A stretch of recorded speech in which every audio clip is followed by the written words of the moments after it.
Fala galera do primeiro ano, aqui é o professor Vanks, dando continuidade às nossas aulas de Química. Hoje iremos trabalhar o capítulo de número 6, sua apostila 2. Esse capítulo aborda a classificação periódica dos elementos. Iremos falar sobre um instrumento fundamental no estudo da química, que é a tabela periódica. Quando a gente fala em tabela periódica, nós vamos nos lembrar na hora dos elementos químicos conhecidos na natureza. Porém, para que a gente possa chegar na tabela atual, nós vamos fazer um passeio na história e trazer aqui alguns modelos de tabela periódica que foram confeccionados ao longo dos séculos e que muito nos auxiliaram para chegar no modelo atual. Vamos começar falando aqui sobre Dobereinen. O primeiro modelo atômico apresentado por Dobereinen em 1829, ele procurava fazer os grupos dos elementos químicos conhecidos em trios, que ele chamou de tríades. E como é que ele comportava esses elementos?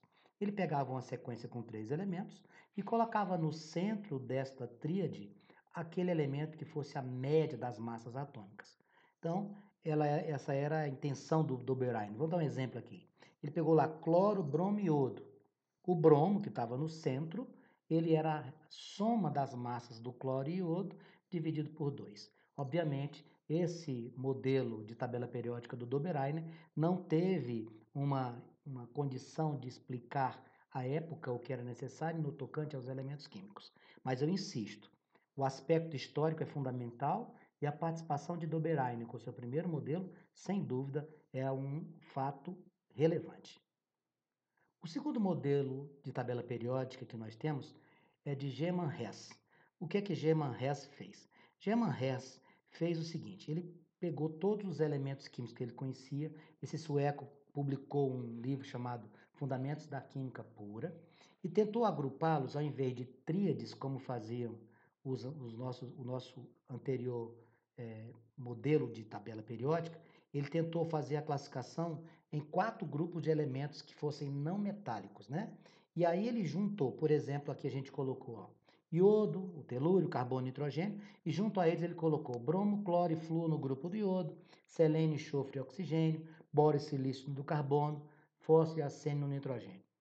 Mais uma vez, a explicação que se buscava tinha como referência a massa atômica. E a gente vai ver no decorrer das explicações dos modelos que um grande dificultador foi trabalhar com massas atômicas e não com números atômicos.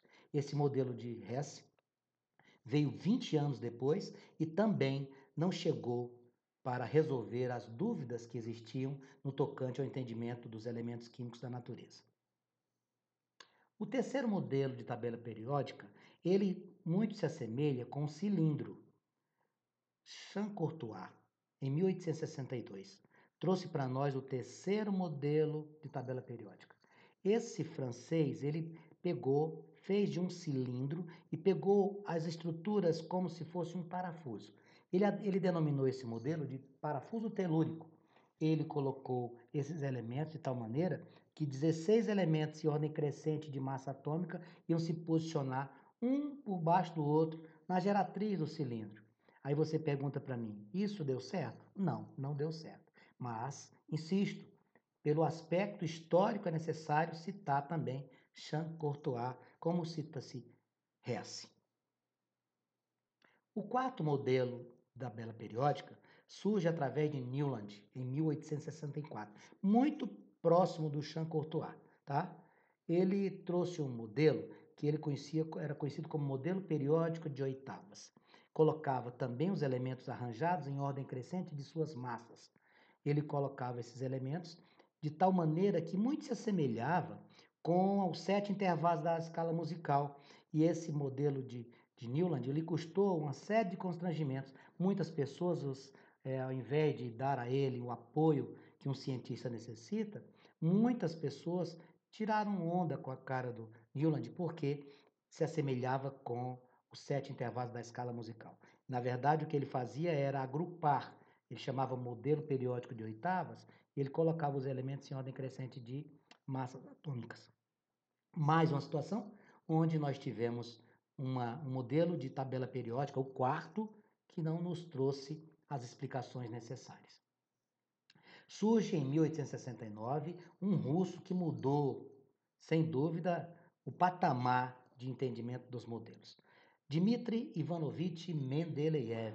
Mendeleev, em 1869, organizou os elementos que forma de maneira tal que deu uma organizada no tocante à existência dos modelos, porque até então eles não eram suficientemente organizados para nos dar explicações. Obviamente, o modelo de Mendeleev não foi a solução dos problemas. Mendeleev organizou os elementos em linhas verticais e o chamou de grupos ou família, mas ele deu essa grande contribuição. Se você lembrar da atual tabela, você vai saber que os elementos estão em linhas verticais dispostos em grupos ou famílias. Só que ele organizou os seus elementos tomando como referência suas massas atômicas. E aí eu vou ratificar.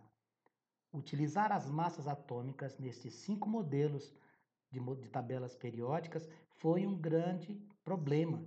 Esse talvez tenha sido o maior dos problemas.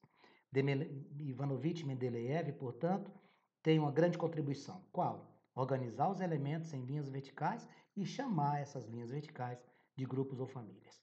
Surge em 1913, décadas depois, Moseley. O que é que Moseley fez? Primeira coisa, descobriu que o número de prótons no núcleo era sempre o mesmo. Ele tomou um novo rumo.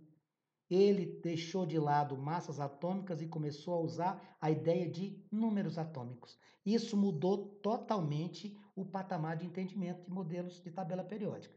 Quando os átomos foram arranjados de acordo com o número atômico e não de massa atômica, os problemas que existiam lá na tabela do Mendeleev, lá na tabela do Champ-Courtois, do Hess, sumiram.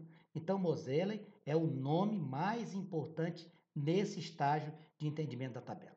Moseley colocou, como eu mostrei agora nessa ilustração, colocou os elementos em ordem crescente de número atômico. Até então eles eram colocados em ordem de quê? De massa atômica. Vanx, eu não lembro o que é número de massa atômica. Número de massa atômica é prótons mais nêutrons. Número atômico é o número de prótons. Com a descoberta de Moseley, a tabela passou a ser organizada do jeito que a gente conhece. Ordem crescente de número atômico. E as propriedades ou leis periódicas foram surgindo com o passar do tempo. E iremos estudar as propriedades periódicas da tabela.